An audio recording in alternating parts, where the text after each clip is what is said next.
So this is my video about where to store the compost.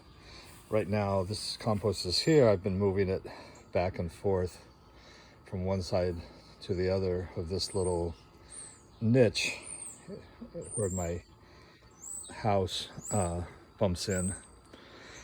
So I've got a couple options.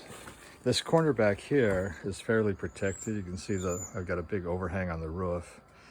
It wouldn't overhang the entire pile, but most of it would be protected from wind on two sides.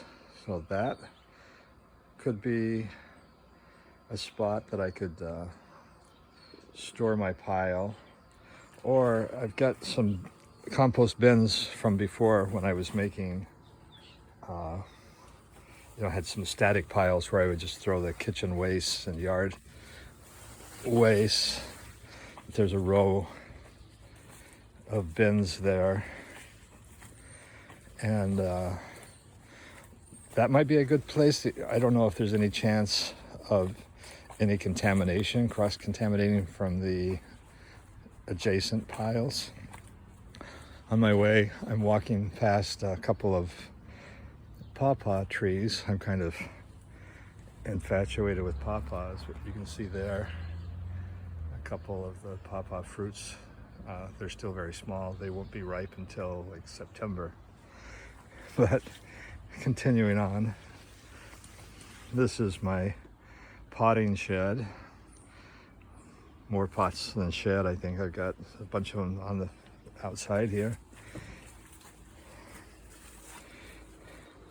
But there is, this bin has a pallet on the bottom with a screen, and then the sides are also pallets and screens, but there is compost here next to it, and the other side has some old compost that I've been harvesting from. So those are my storage options. I would be open for input from Carla to see what you think is the best place. There's also this bin that is isolated. I'm considering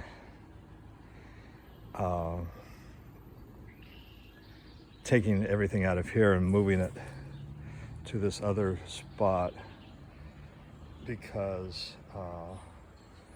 that one I think could stand the aeration of being moved, and then that would be an isolated bin by itself where I could store compost.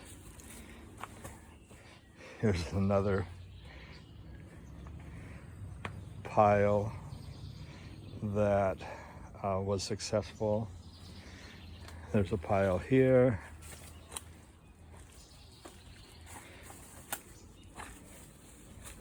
And another one here.